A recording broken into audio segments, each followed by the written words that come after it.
Well, good morning, family.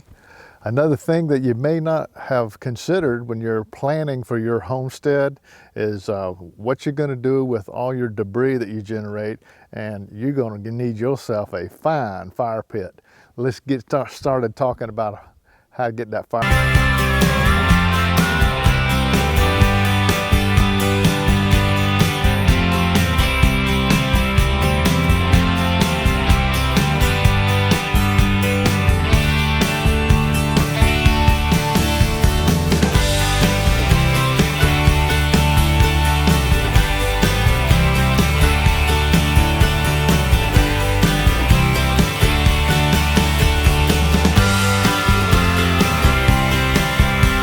Well, I checked into the Forestry Service, I checked into my local ordinance, I looked at all the rules about a fire pit. It's a burn pit, actually. What I need is be able to burn at an 8-foot maximum diameter brush pile. And I can do that if I meet the setback requirements for my property. I got to be 25 feet from any woods. And you see my property goes another 200 feet out into those woods back there, but the edge of the wood line is well out of the 25-foot range. I'm over 150 feet from my house, and we're well off of the road. I forgot what the number was, but check your local ordinance and your local rules before you start digging your fire pit, because your burn pit's got to meet these setback regulations, or you're just going to get in trouble and have to cover it up, start over. So check it out before you start digging. Now, what I'm going to do is we're going to have an excavator coming out here tomorrow. I'm going to dig me a nice big old pit, and I'm going to measure it off. I'm going to put this stake right there where I want it, and we'll be getting saddled up on getting to play in the fire, because I like burning stuff, don't you? Let's go. Well, here's my minimum of 25-foot setback from the edge of any brush. And as you can see, this tree just gets in the way just a little bit. So what I'm gonna do is I'm gonna get that tree cut down. I'm gonna cut that down and get it out of the way. And there's plenty of other trees out here, but these trees are all coming down when I clear it for the garden. So all these trees all this way are all coming out anyway, but this one I'm gonna snatch out with the chainsaw and chop it up, and he'll be the first volunteer for the new burn pit. So we got our place set. Just take a look right over here. I've got plenty of room right here. You can come on up a little closer. I got plenty of room right here. After I get the pit dug over here, I have plenty of room to stage all my debris. I can bring it up here and I can chop it up a little finer. I got a 55-gallon drum here for a burn barrel for some little stuff. I've got another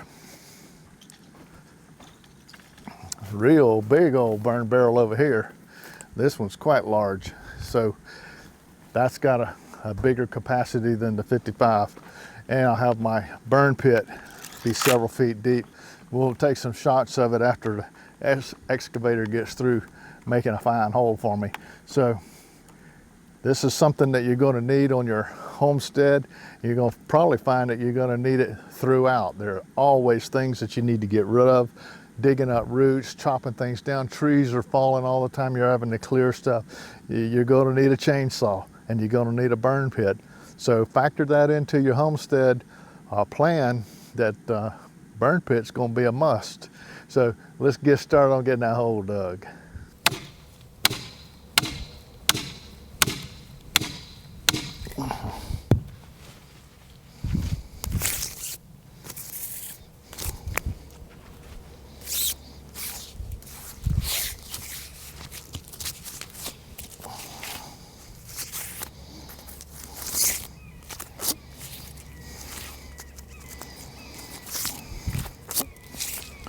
Hole goes here.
Well, you would have never thought something as simple as digging a hole could make me so happy, but I tell you what, this is the best hole I've ever seen.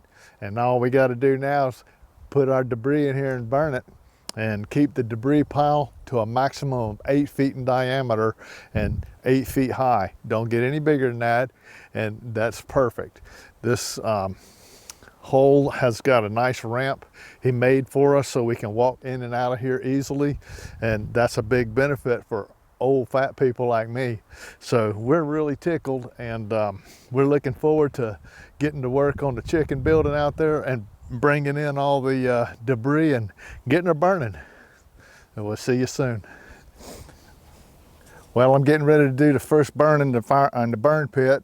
So I've got the kindling. It's nothing but scraps I took up at the shop and brought out here, and I use it to get the hot part of the fire going. Then on top of this, I'm gonna pile up some small brush, and then on top of that I put the bigger stuff. That's how I do it, small, medium, large, and that's what gets the fire going. I should only get it 8 feet in diameter and 8 feet high. So that's as much as you should burn at one time without risking, spreading the fire. So you don't want to do that. Ruin a good relationship with a good neighbor. So burning their house down is kind of not a good thing. So I'm going to get the fire going, in the morning. But today I got to cut that tree out. Remember, we had that one little scraggly tree that was a little close to the fire pit, so I'm gonna chop it down. I'm gonna chop it up, and I'll use it in here as part of the burn. And I got a lot more stuff coming, so I'm gonna be using the burn pit almost every week. I'll be doing at least one burn a week, and I would say for several months, if not years. So let me go ahead and get this tree down, and we'll get the rest of the stuff piled in here, and then we'll be ready to light her off. So let's get saddled up.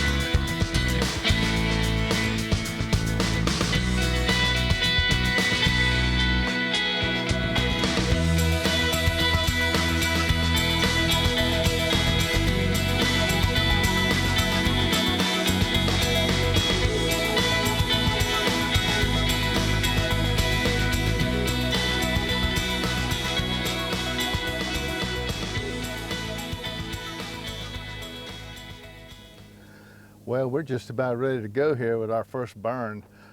We've loaded the pit with our debris. We've got it right out about 8 feet, which is the maximum debris pile that I can use according to the Forestry Service here in Florida. The Forestry Service provides some really good guidelines, so you want to contact your Forestry Service about your burn pit and get these setback regulations and all the rules that pertain to doing a burn pit. And this is one I got from here in Florida from the Department of Forestry, and it's a good little pamphlet, and it's simple and easy to read, and it gives you good rules, things you need to know, and some advice on what to do and what not to do. And it also gives you the setback requirements. Can you see that, Nancy? Mm-hmm. Okay, we've met all our setback requirements.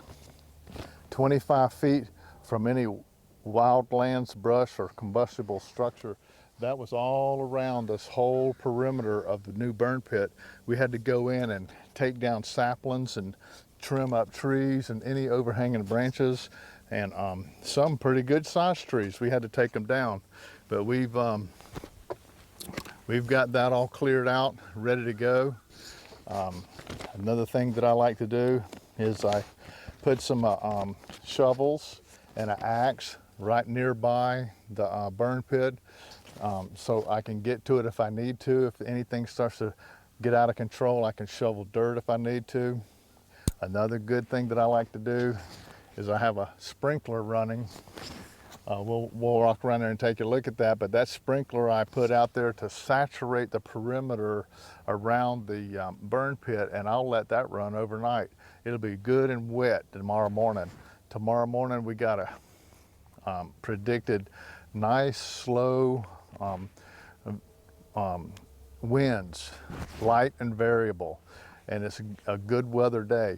So you don't want to burn your burn pit if it's windy, you know, because that tends to start forest fires.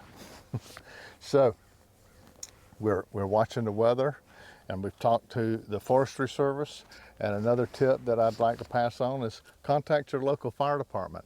I went in and talked to the boys at the fire station right down the road from where we live, and I told them this is my first burn, and they're willing to help you. They're going to come out in the morning with a water truck. They're going to stand by for my first burn. They're going to take a look at everything before we light it off, just make sure there's no glaring problems. And that's a comfort to get that advice from the professionals in your area. So tap into that resource. It's very valuable. So they'll be here in the morning. We're going to run the sprinklers all night, and we'll set this thing early in the morning. I can only light my burn at after 8 a.m. and it needs to be extinguished an hour before sunset. So I'm only going to burn about a half a day, and then I'm going to quit feeding this. I've got debris laying around way out away, and I'll add it if it starts to burn down. I can add a little bit, but no more afternoon, because I want to have it plenty of time to burn down, because I don't want it smoldering overnight. So 1 hour prior to sunset, we'll hit this with the water, and I'll throw some dirt on it, and I'll smother it down real good before we call it a night. Never leave your fire unattended. When you're burning your burn pit, you have to have somebody here to monitor that fire pit at all times. Never take it for granted that it's okay. Always keep eyes on the fire, someone physically there.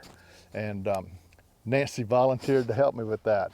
Bless her, no, bless her pointed head. So we got her to help me do that part, and I can be running around doing other things, but the two of us will be here at all times, always watching the fire. In addition to the fire department, and any friends that you have, tell them to come on over. We're going to do a burn and make it a day of fun. We're going to cook some hot dogs. Well, I usually burn them, but I like them burnt. We're going to cook some hot dogs on the grill up here while we're sitting around under the big tree over here, watching the pit burn down, and just socialize and have a good day without leaving the fire unattended. So take care of your fire so you don't burn down your neighbor's house. So we'll be back early in the morning. We'll get this little debris pile going, and we'll get our first burn up and running. See you in the morning.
Thanks to the fire department, I had a peace of mind the whole way through the burn.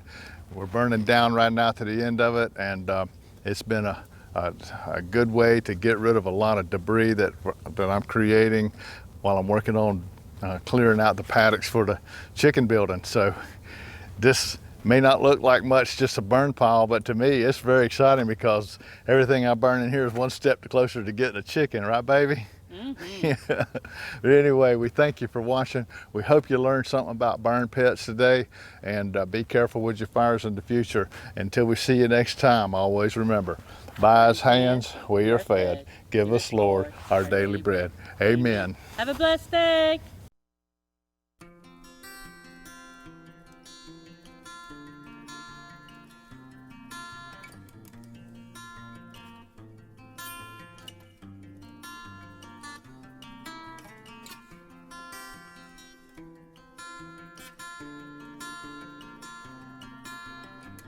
Thank you for watching our videos. We love making them. If you like our videos, we ask you to partner with us in our mission by sharing our videos from YouTube and post from Facebook to all social medias. It really inspires and encourages us. Some great places to share is Facebook, Twitter, Instagram.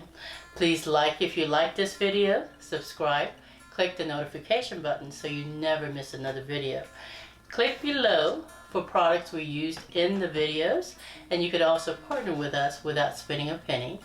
We welcome your encouraging comments, prayers, and questions. And thank you for watching and sharing our videos and posts. Have a blessed day.